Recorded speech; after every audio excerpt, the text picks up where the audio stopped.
Ako'y nagitla, nabibigla, tuwing gumalaw ang unang ginang. Pagkat nung kami nagkaisang dibdib, President Marcos embarked on a massive buildup of roads, bridges, and other infrastructure projects meant for the betterment of the country's economic structure.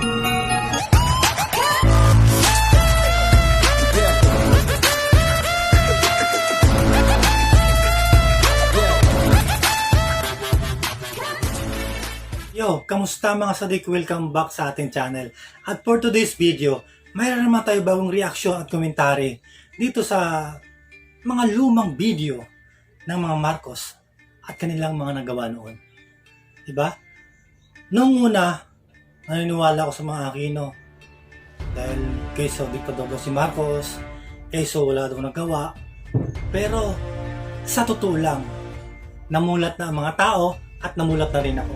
Matutuwa kayo at mapiprevail natin ang truth yung mga nagawa ni Marcos noon. Ang kanyang mga proyekto, napakaraming proyekto ni Marcos. Tara, sabi-sabi na rin panoorin. Makapaluwa kayo kung nakita nyo to. Let's go. I can speak for the people of the United States of America in offering congratulations and best wishes for the future of this magnificent project. We applaud this magnificent effort on the part of our friends in the Philippine nation, that under his direction and with the support of the First Lady, you will indeed push back the frontiers of medicine, not only in heart surgery, but in all the other aspects of diagnosis and treatment. ako'y nagitla, nabibigla, tuwing gumalaw ang unang ginang. Pagkat nung kami nagkaisang dibdib,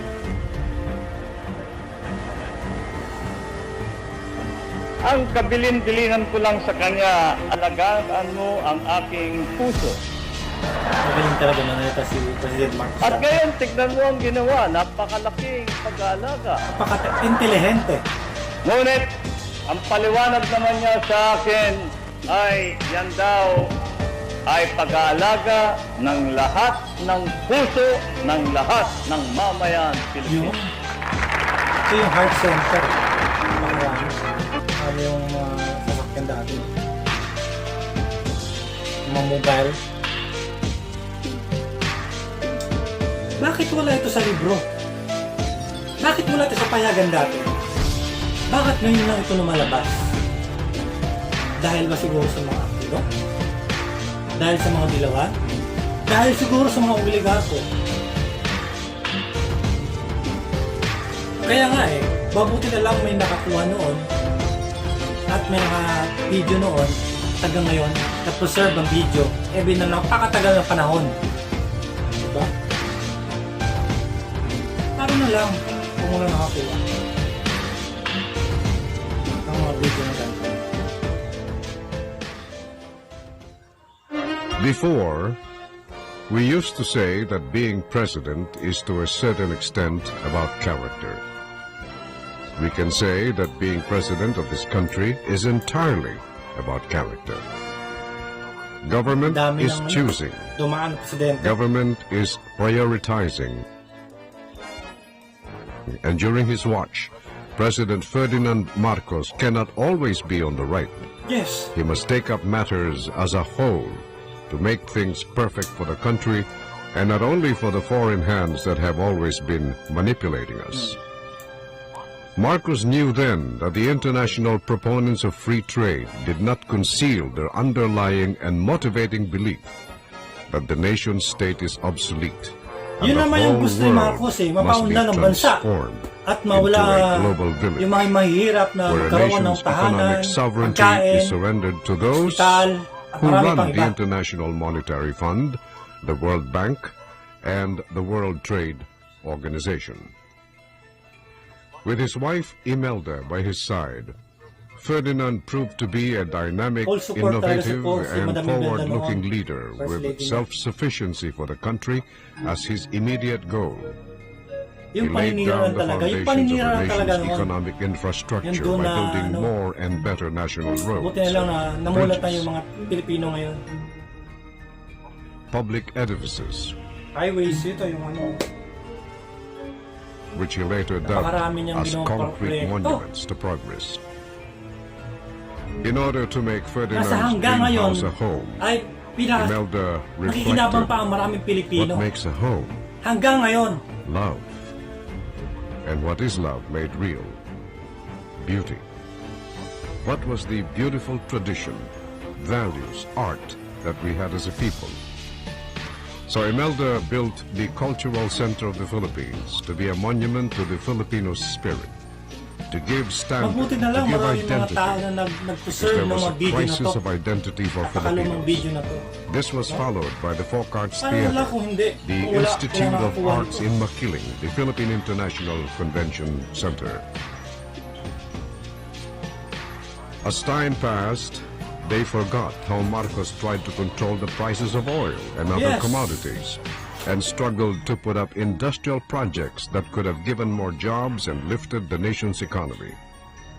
Imelda had to face the trial of the century in New York, charged with stealing $43 billion from the coffers of the government, when the nation's budget for 20 years of Marcos' rule Wala naman reached up to napatunayan. only 32 billion.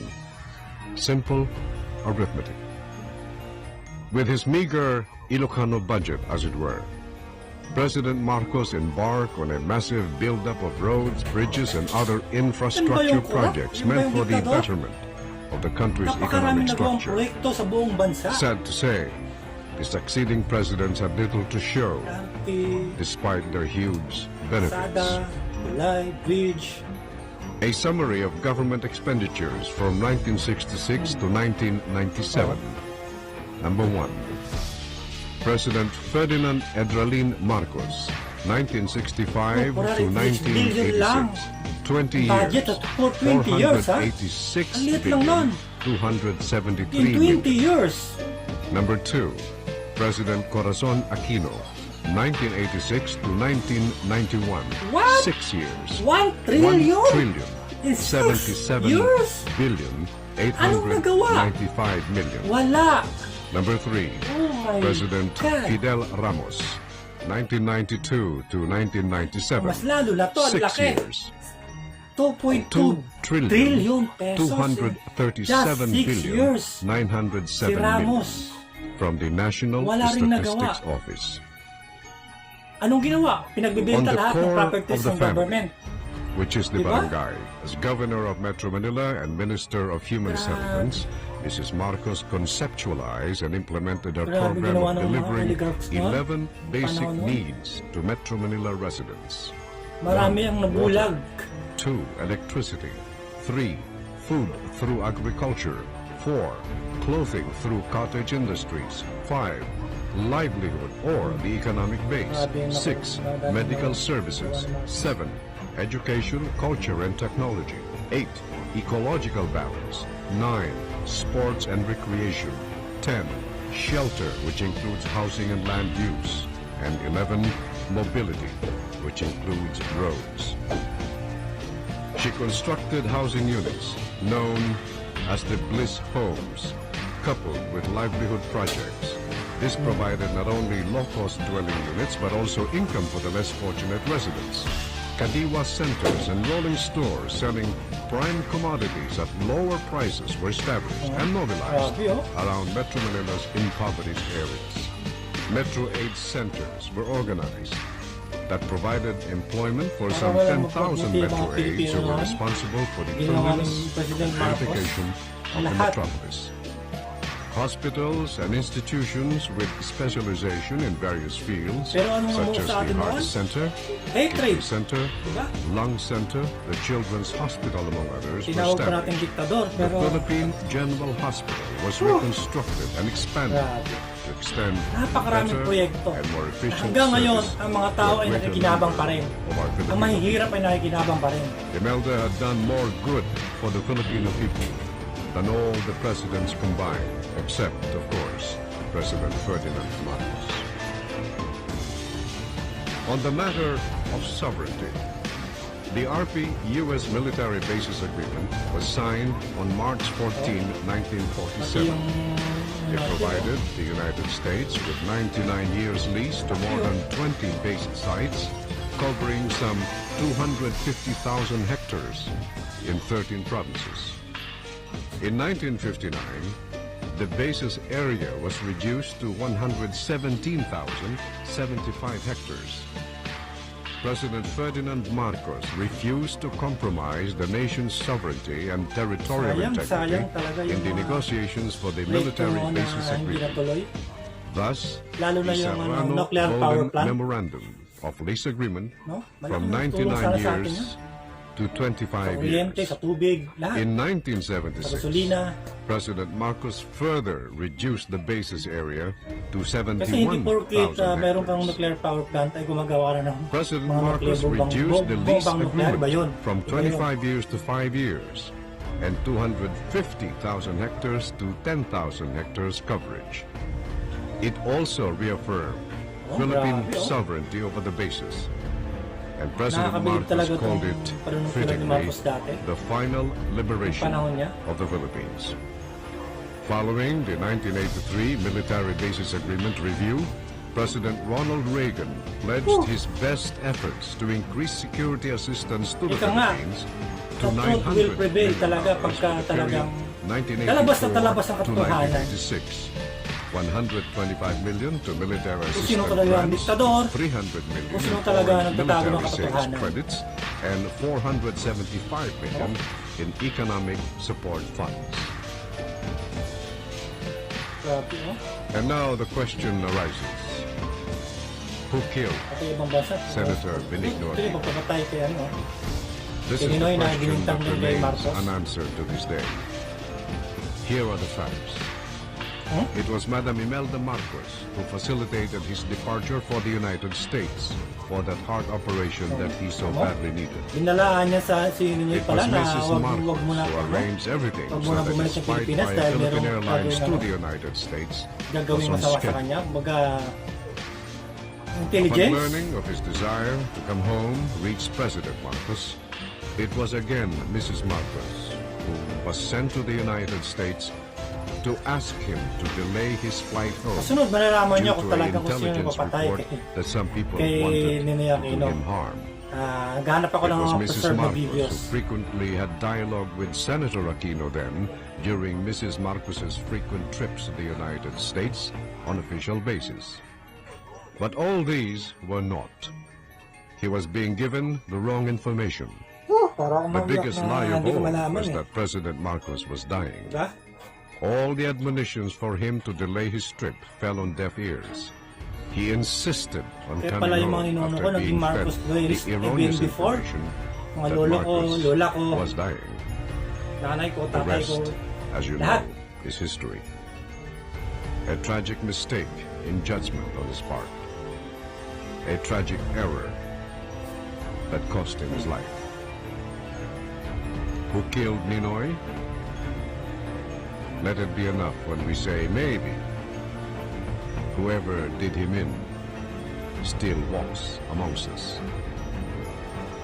On the question, was Marcos a dictator? The answer, no. No. Marcos He's not. was a great Democrat.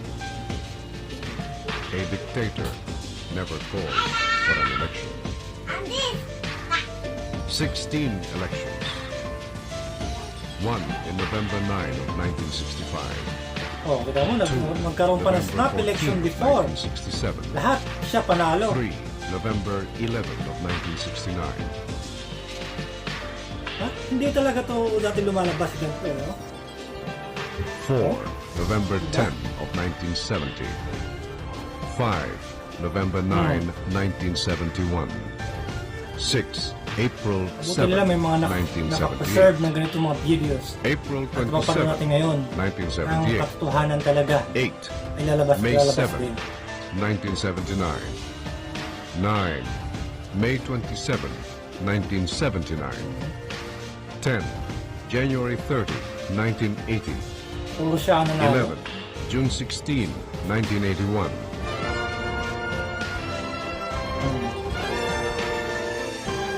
12. May Siya 17, pa rin nananalo. Si Marcos pa rin dati. 1982. 18 million votes, tapos 1 June million votes lang 17, yung kalaban. 1982. 14. May 14, 1984. 15. February 7 of Taas ang pambansa. 1986. Snap election, nagkaroon din. Siguro so na ng kalaban. Marcos, the only 1986. Philippine president Oh, re-elected 1 million ang 4 lamang. times. Re-elected 4 times. Cory Aquino stole the presidency of 1986. Ferdinand Marcos was the duly elected president of that snap elections of that year. The winning margin of President Marcos was more than 1 million votes. Yes. Laki. Marcos was proclaimed the winner by the Philippine Kahit noong Congress 1986, sa pa rin and nanalo. sworn nung into office by the nagkaroon ng Chief ano, Justice of the Supreme Court. It's a people power. Siya pa rin pala By a nanalo. twist 1 of million votes ang misfortune, lamang. however, 2 of Marcos's trusted Ito yung mga lieutenants traidor, eh. Si Enrique at turned si their back Ramos. against him for reasons of their own and installed instead a bogus candidate, Cory. A revolutionary government was proclaimed. Elected officials of the country were removed. Then the constitution was changed by a wala namang so-called nagawa. bunch of Ano ba delegates yan? handpicked by the usurper and company. Ang laki The ng rest budget sa'yo. is a dark 1 chapter trillion. in the Philippine political history. We probably have the most beautiful cultural Anong proyekto? heritage Statwa. in Malakas and Maganda. It is a balanced tradition where one must be strong, At ang lahat ng the other pinakinabangan beautiful. ngayon ng mga proyekto na One dito pa sa provides the Pilipinas. house and the ay other proyekto ni provides the Marcos, heart ni that makes President it a Marcos home. dati. Thus, Ferdinand and Imelda epitomizes the cultural partnership that is akin to Malakas and Maganda. Legend has it that both souls came from one bamboo split in the middle to signify the importance of each other. Nowhere in the cultural history of any nation mirrors this idea of love and partnership than in this country, the Philippines. And finally, I quote Madam Imelda Romualdez Marcos. The only things that you keep are those you give away. Malalim.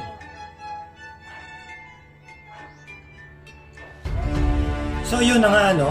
So nakita nyo naman yung mga nagawa ni Marcos noon at yung budget lang. Sa buong 20 years, 486 billion lang. Samantala in just 6 years, yung dalawa, 1 trillion tsaka 2 trillion, di ba? Laki. Laki ng... So hanggang dito na lang ating reaksyon. Hanggang sa susunod, pakitaan namin din mga lumang video ng mga Marcos. Hanggang dito na lang. Mabuhay ang Pilipinas at mabuhay natin ng bagong presidente. Mabuhay Pilipinas.